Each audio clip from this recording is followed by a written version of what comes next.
I'm going to talk about a couple of cuttings from the Guardian. One of them was on Monday. Today's Wednesday. The Monday one was about the problems of universities, Exeter included. It's really a sort of appeal for more government support, I think, but it's emphasising that there's less outreach happening and less support for students. Cuts in support risk pulling up the ladder on a generation of poorer university students. But when you get, I went to the press release from Universities UK, and it isn't just about that. In fact, it's not mainly about that.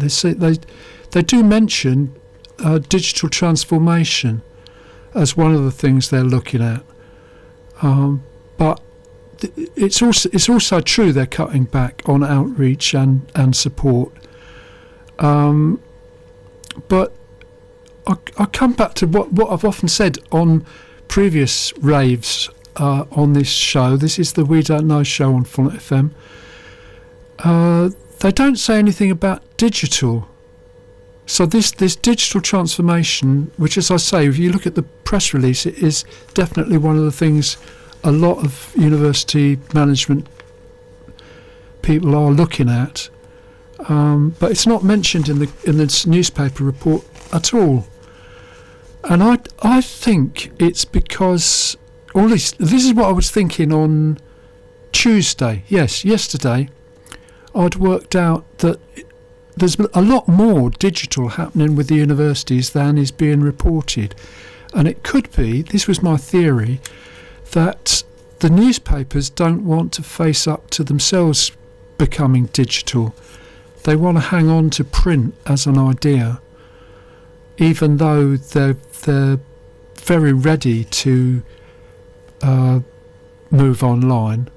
So The Guardian, for example, I think 2005 they spent quite a lot of money with Man Roland on newspaper presses for the Berliner format, but maybe 2015 they went back to a standard format, and it's printed by the same people who do all the Reach printing, so the Daily Mirror, and so to that extent they're aware that digital, some sort of digital technologies and online is their future, but they don't talk about that in the context of learning or universities or the campus or whatever. And again, for new listeners, and making this relevant to Exeter, student accommodation is still the main thing being built. So, by analogy with printing presses for newspapers, in which investment has more or less stopped, I would say, the investment in accommodation is carrying on, and there's no discussion about where the campus is heading in terms of online. I don't come across it anyway, but maybe it is out there. Maybe it's just not reported. It's certainly not included in the Guardian's reporting. But another thing, since this is Fonnet FM in Exeter, from the basement of the Phoenix, I'll just mention Lee Elliott Major, who is Professor of Social Mobility at the University of Exeter, said a retreat from access and hardship funding risks pulling up the ladder on a whole generation at a time when growing numbers of students are facing unprecedented financial pressures. And it goes on in this field, but couple of things. One, they mention commuting students who don't presumably live in Exeter. They lived somewhere else and they're having to commute, and therefore they're studying from home to a larger extent, or they've got jobs which prevents them from being on campus as much as was intended when the idea of the campus degree was thought of. But again, there's no discussion on technology even in that context. So in terms of outreach, there's ways of working. There was a conference called, I think I've got this right, #HigherEd, which was on at the same time as some of the digital university conferences.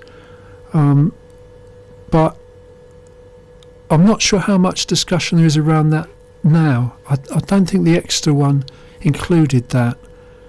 But it's relevant to outreach, working through social media. Now, just to complicate things, today, and I haven't really read this, I've just seen this on the way in, The Guardian, page 12, is this right, 12? No, 17, page 17, they've got a story about the past brought to life, AI-generated time travellers vlogging from history.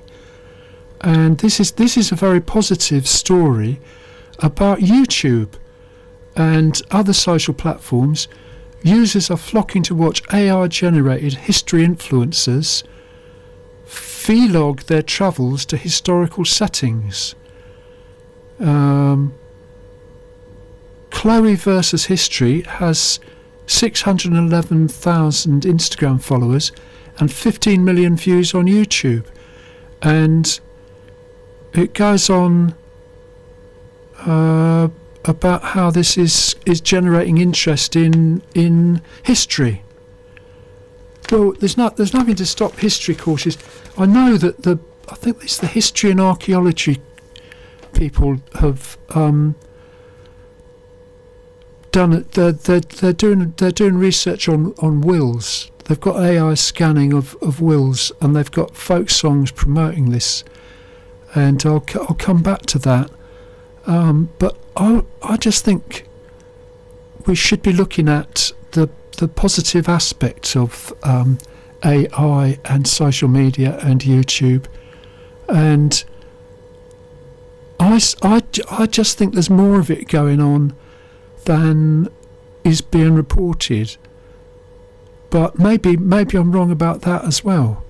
Maybe the Guardian are going to find the departments in the UK with a vlogger and an AI approach to outreach and support for home learning or distance learning or commuting or holding down a job as well as getting the coursework done. We'll see how this all works out. Anyway, back to a